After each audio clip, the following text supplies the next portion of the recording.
Welcome back to the Dr. Des Show. I'm your host, Dr. Des, and today we are talking all about the duality of having a business, but also you want to still climb that corporate ladder. Maybe you still have your job. You don't intend on leaving your job at any time soon, or maybe you do. You want to make that exit plan now and get out, but you're still trying to do both. So today we're going to talk a lot about strategies and just the real realities of what it comes with building a business as well as building your career and climbing the corporate ladder. So if you ever ask yourself, can I really do both?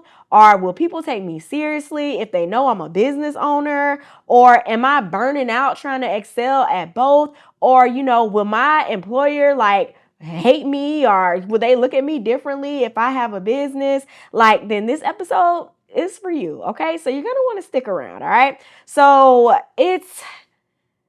for me, I did both, right? For a very, very long time, I did both. And, recently last year, I actually took that step into full-time entrepreneurship. And I'm going to talk about that as well, too. But before we really get started and dive in, make sure that you like and subscribe to this podcast. Make sure that you share it with a friend, okay, guys? Don't gatekeep the information to yourself. Share it, especially if you find it helpful. And make sure that you leave me some feedback on this podcast, right? I read the feedback. I listen to what you guys want, and let's go, okay? I see everything, okay? So make sure that you leave me that feedback, okay? Now, the first thing that I wanted to really talk about is that internal tug of war that a lot of us kind of feel, right? So I've lived it, okay? I talk about it because I've actually lived it. On one side, you got the security, the salary, the title, the benefits. You worked really hard to get to a leadership role, or just, whatever place that you're in, whether it's in the federal government, whether it's in a private company, and you want to keep climbing, right? And then on the other side, you got ideas. You see gaps and problems, and you know that something needs to be done to fix them, and you want to maybe be that something or someone that fixes those problems and issues. You could probably serve clients directly, right? And build a course, start a consulting business, and profit while still creating impact, right? So we got that tug of war, that two sides, right? And I remember for me, I've had so many times where when I was building my business, I was building my consulting business, I had to switch gears so many times. I switched from, okay, I got meetings for work. I got all of these different meetings with community partners and, with potential partners with our corporate office and all of these different things going on. Now, all right, it's 5 o'clock. All right, time to switch to my business, right? It's 8 o'clock at night. All right, let's switch to my business. Let's go ahead and bang out these 4 or 5 hours. Let's get this stuff done that I need to get done to launch my business, okay? So I've had to switch so many different times, and it can definitely be exhausting to switch, right? And I lived in those dual lanes for so long, and I tried to stay excellent in both. And y'all, let me tell you, it is very hard to do two things and be up to excellent standards at both of them, right? For a while, I did it, right? And, luckily, and I feel like for a lot of people for my people who, you want to start your business on the side and you're kind of that ambitious person, a lot of times your 100% is somebody else's 200%, or even vice versa, to say your 50% is somebody else's 100%, right? When we do things, people be like, wow, that was so good. And you just be like, oh, that was kind of normal. I know I can make it better, right? I know I could do better. But use that and lean into that, okay? Do 50% because other people going to think that's your 100%. But if you do want to grow, I feel like you do have to at some point pick what you want to do. If you want to grow and scale a business to $1 million, that's probably not going to be something that's going to be a side hustle, right? That's something that you have to be intentional about. That's something that at some point you got to go all in on, right? And you got to decide on what's that point that I'm going to go all in on, right? And if you want to scale to CEO of a company, or to, COO of a company, or just to director level or VP level or whatever of somebody else's company, that takes a lot, right? That's a lot of extra stuff you got to put in. So there's not much time for your business. So you have to choose at some point, okay? Like that point may look different for everybody, but if you watch my past videos, then like we talk about, make sure your finances are in order. Go back to my first video that I made, my first podcast episode, when I talked about, leaving my job and what are the things that I had in place when I was leaving my 9 to 5 to go into entrepreneurship full time, and the conversations that I had to have with my family to make sure that we were going to be good, and the mindset shifts that had to happen to get into that space. Okay. And the next thing that I really wanted to talk about is having that CEO mindset inside your job. Okay. So here's the thing. If you don't stop being the CEO when you clock in at work, right? You do not stop being the CEO of your business when you clock in at your 9 to 5. So even inside your job, you are a brand, baby. You are the brand. You're building capital, whether that's skills that you're building for your job. So many of us, we have our public health business skills from our job, right? It's so many things from being a professional project manager in that space I apply to my business today, right? And how I run my business and how I manage contractors. I learned from being a program and project manager in a lot of my previous positions for other companies, okay? So, whether that's visibility or networks, like you're building your network and your community, you are still the CEO. So think about every meeting that you have. How can I go in here with my CEO hat on, my CEO mindset that I have on, right? And also, treat your 9 to 5 like your first investor, okay? Because it is, right? Your 9 to 5 is that first investor into your company, into your dreams, into your business. I use my money from my 9 to 5 to build my business because the money didn't come from anywhere else. I didn't get any loans. Like I use that money that I was getting from my job to help build my business, right? And that started early. I was very intentional about it, whether that's like buying a camera, buying whatever, buying software, DocuSign, or whatever I need to get, like investing in all these things, investing in training and workshops and doing all of these different things. My business, not my business, but my 9 to 5 paid for most of that, right? Because where else did the money come from if I'm not making any money and I'm just starting out, okay? Let's be realistic here. But your 9 to 5 is your first investor. Treat it as such, okay? Learn the systems, build the relationship, get the training, secure whatever credentials you need. Hey, you want to do project management consulting? Use that job to pay for your PMP certification, and let's make it official, and let's really get you out there, okay? Do what you need to do and leverage that 9 to 5. Have a clear plan for what you're doing and how you're going to do it, okay? That's the capital you'll flip inside your business. So your job is really giving you the experience and the expertise that your future clients will pay for. Take advantage of that, okay? Now, next is going to be really how to manage that duality strategically, okay? It's a lot balancing both a full-time job and a full-time business, because at the end of the day, even if it's a side hustle, it is a full-time business, okay? And it just is what it is, all right? So number one thing that I want you to know is like, it's not really about working 2 jobs. It's about how do you build both of those lanes with intention and really creating a strategy. Like I said, if you want to scale and grow in your career or you want to scale and grow in your business, you can do both, but that's going to really look different. That's going to be a lot, right? You have to be realistic with your expectations.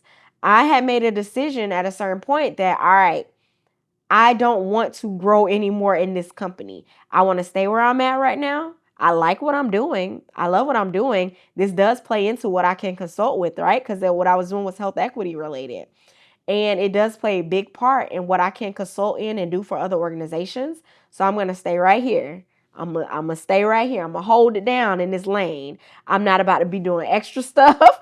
I'm doing what I need to do, and I'm going to make my impact and difference. I'm going to do my job well, right? But I'm really focused in and locked in on this business. Like I am going to make sure that extra energy that I would put towards going and climbing the corporate ladder, that extra energy is going to building and scaling my business. Okay. So you have to be intentional about those things, right? Number one, define your seasons with that. With that intentionality, I want you to really define your seasons, right? So there will be seasons where work may take priority. Like when I was working for a health plan that I was working for, and I was in charge of our health equity accreditation process. When we were in accreditation season, that took priority. I was building out systems and processes and doing project management to make sure that this health plan attained their accreditation certification, right? And that was a lot of building strategically, talking with partners, talking with different departments within the organization. That took a lot of my effort. So my business got a little bit lower during that season. But guess what? Once I was out of the accreditation season, oh, my business was back up at the top, right? And you have to make sure, like, you accept those seasons. Just accept that. Like, accept that. Know that that's going to happen. Don't go into things thinking like, oh, this is my peak season at work, but I still need to do peak season for my business. No. You have to make sure that you are taken care of, and that is the fastest way to burn out when you're trying to do both, okay? Know your seasons and accept the seasons in the flow and plan around it. Plan intentionally, all right? So go ahead, if you can, write down, your high seasons for work. Write down, like, what are those seasons where, work is going to take precedent, and write those down so you can have those, and then like build out your business schedule around that. And protect your time, guys. Listen, block business hours like meetings, okay? Like if you're going to say, I'm going to come home or I'm going to work on my business during my lunch break at 12 to 1, put 12 to 1 on your calendar and have that as a scheduled meeting, right? Go ahead and do that for when you are outside of working hours. Block off time, put it on the calendar. That is your business time, and show up, right? Show up ready to work, okay? It makes a difference. If you don't set those boundaries, then your job and life will literally take everything from you, and you're not going to have time to do the things that you said you wanted to do, like build that business, okay?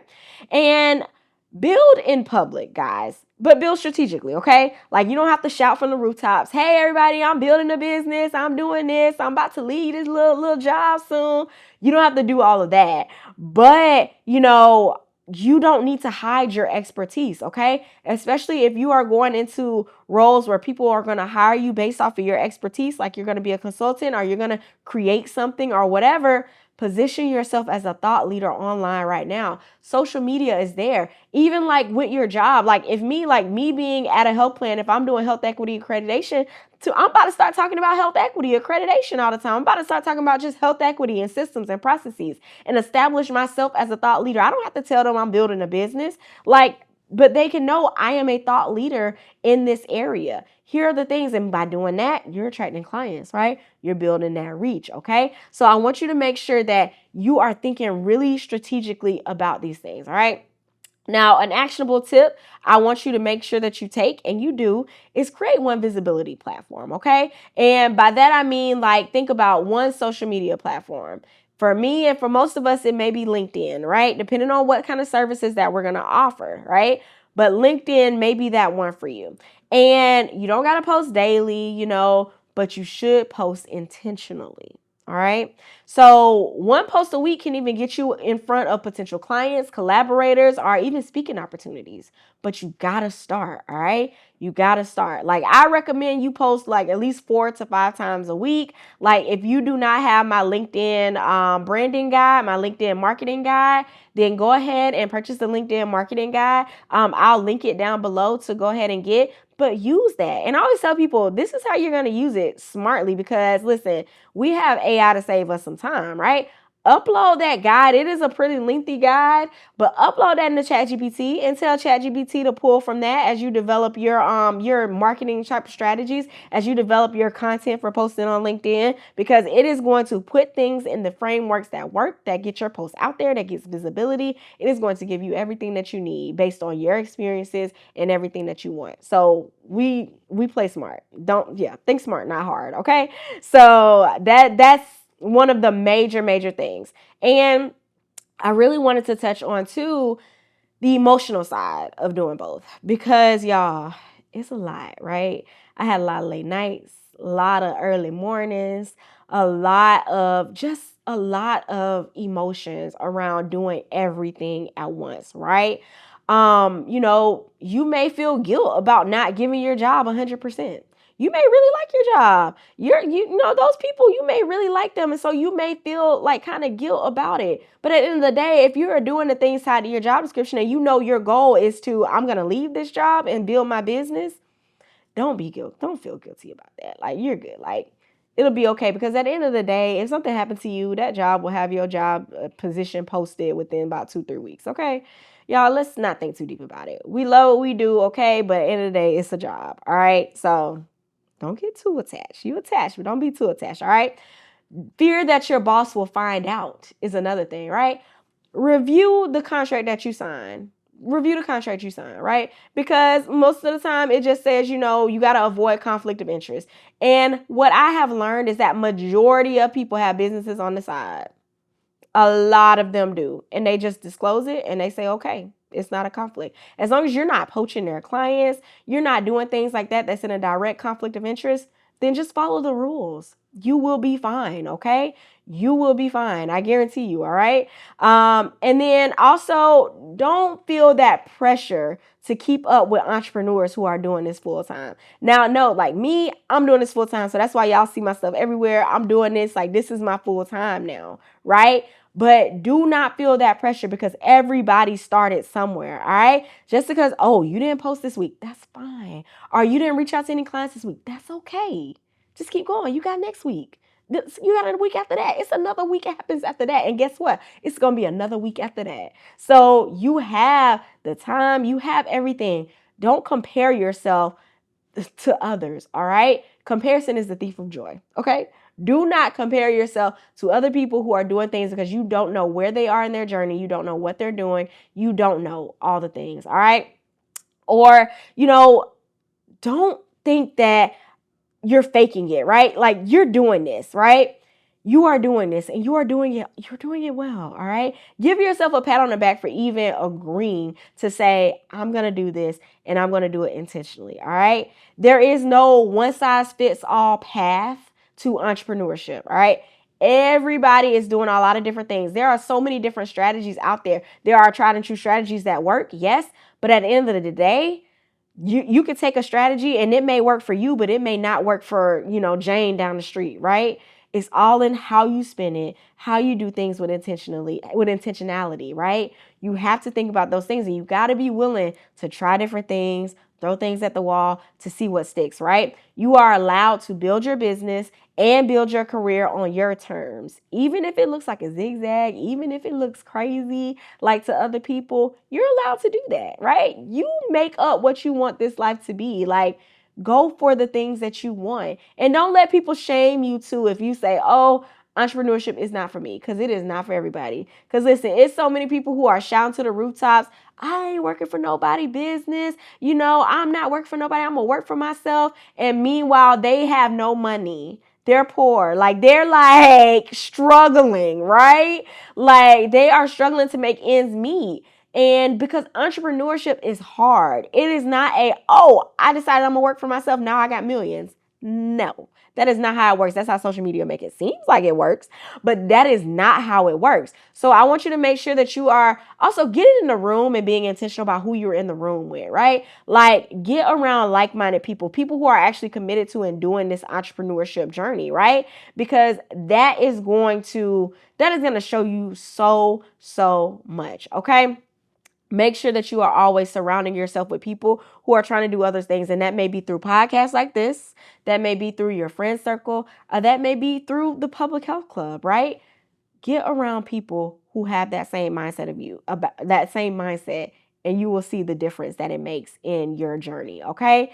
And number 5 really is knowing when to pivot or not, right? Like, when we talked about earlier, sometimes you got to know, like, okay, or have that strategy and that intentionality to say, all right, I'm doing this up until this point, and then I'm going to leave my full-time job and go into entrepreneurship. Or I want to keep this as a side hustle forever, and I'm not trying to grow it or scale it. I'm just trying to have a contract every now and again. I'm just trying to do this every now and again on the side. Like, I'm really not trying to do too much, right? I'm just trying to, get a little extra money in my pocket not too much, but my job is going to be my main thing. And that is completely fine. But I want you to be intentional and know that, right? Like you have to know that. And eventually you may reach a point where a decision has to be made. So you may ask yourself, do I keep climbing the corporate ladder or do I just leap full time into my business? I reached that crossroad last year, right?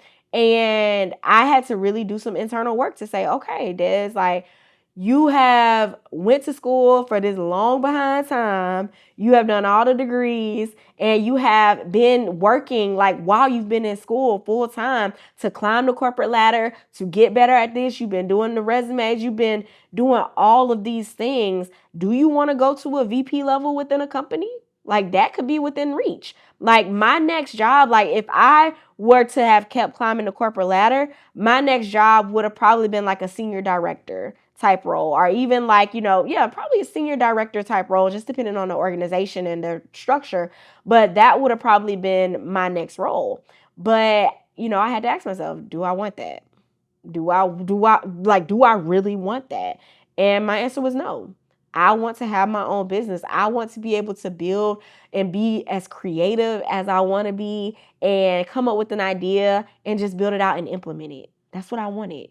So I had to say, okay, here's what I'm going to do. And this answer is personal, right? It's personal to you and what you want and where you are. So some people stay doing both forever, and that's fine. Some people make the jump, and that's fine too. Both are valid, right? So run the numbers, guys. Run the numbers and the narrative, right? Like what's that story looking like for you? Can your business sustain you for 6 to 12 months? Like if you say, I'm going to leave my job, can your business sustain you for the next 6 months, the next 12 months? What does that look like if you don't have any money coming in, right? Or have you built up processes and systems to where now you have money coming in? What does that look like, right? And even then, what's that cushion looking like too? Like that's 6 to 12 months. Like you got to have a backup plan. And does the work align with your lifestyle, your goals that you're trying to meet, right? Your time, your energy, your passion, like that all plays a point into that potential burnout factor as well too. And this is the major question I want you to ask yourself. Are you staying in your job out of strategy or is it out of fear? So many of us stay in roles and positions that we don't want to be in because of fear of holding us back, right? Like we fear we're not going to make it. We fear like, we're going to fail or, what if I leave this job and I don't get another opportunity like this and da da da. And guys, like I can't make the decision for you. But there are things that you can put in place, like, have 6 to 12 months of like that income saved up. So if it doesn't work out in 6 months, then you can say, all right, I'm about to spend this next 6 months applying to some jobs. I'm about to get back out there. You can apply to more jobs, okay? Like you with anything, you just get strategic. And some people may say, oh, but the public health job market is terrible right now. So I'm going to sit in my job and I'm going to stay here because it's safe. And that's valid. That's okay. Like I'm not trying to push you into doing anything that you're not ready for. But if you have that thing inside of you that's tugging you and you're ready and you've already started building processes and systems, start now while you're in your job. If you started building processes and systems, you're getting consistent income, you might be ready. It might be time for you to say, okay, let's go. It's time. It's time to make that leap. It's time to do that, right? Clarity comes a lot of times from asking better questions, not rushing the decision. So don't rush because you got time. Don't rush that decision and say, I'm going to quit my job. No. Take some time, mull it over, then take some more time because it is a big decision, right? So if you are building your business and you're climbing the corporate ladder, like you're not doing too much, okay? You're doing the work that needs to get done to design your career, design the life that you want to live with purpose. All right. You're doing the work. So pat yourself on the back because you are doing the work, my friend. And it is not easy. It is very hard, but you're doing it. So keep going, keep balancing. And honestly, I say balancing, but honestly, I feel like balance is a myth. I feel like sometimes, for me, I had to learn that, sometimes it's the question of, am I bad at balancing this stuff or is it just too much on my plate to even try to really balance, right? So you got to ask yourself that too, because it does come a time where is working my 9 to 5 and doing this business too much? Like, am I stressed? Like, am I not sleeping? Am I not healthy? Like, what is going on in me? Like, right? I had to ask myself those questions too. So those are questions you need to make sure that you ask yourself. Have your talk with whoever you need to talk to, whether it's ChatGPT, whether it's your therapist, your husband, your wife, like whoever, like your whatever. Have those talks, right? And be intentional about having those, right? So, and if you're really like looking for support on this journey, then the Public Health Club is open. And also at the time of this, if you are interested in the Public Health CEO Circle, it is actually open now. So enrollment for the CEO Circle actually closes on July 25th. And the CEO Circle is literally your next level for public health business. So if you already have a business, whether you just started it out, whether you are, been in it for a minute and you like plugging and chugging along, maybe you got your first few clients, maybe you don't have any clients, maybe you've been doing this for a minute, so you got plenty of clients. The CEO Circle is going to be that community for you to come in, to work with other public health CEOs, get strategy, get clarity, and just really have a space dedicated to helping you scale your business. Entrepreneurship feels a lot of times like we're alone, but you are not alone in this. You're only alone if you choose to be. That's what I always tell people. Like, if you choose to do things alone, then that's what you're doing. But there are people who have created intentional spaces, like me, who's created the Public Health Club, as well as now the CEO Circle, that it does close on July 25th. So if you are interested, submit your application go to publichealthclub.com, and you should be able to click on programs, and then you'll see CEO Circle. Click on that, learn more about it, get the information, and let's go, y'all. Like, there's literally no excuses, all right? So for my people who are doing both, listen, I was right there with you, okay? I was right there with you in the trenches, doing it all and wearing all the hats, doing all the things. But be intentional about what you want and figure out what you want. A lot of times we don't know what we want. Figure out what you want. Give yourself space to do that. And a lot of times that may take stepping back for a minute. Use your PTO and go on vacation and get some clarity in what you want to do. All right. All right, guys. That is the end of our episode. Make sure you like and subscribe, and I'll see y'all next time. Bye.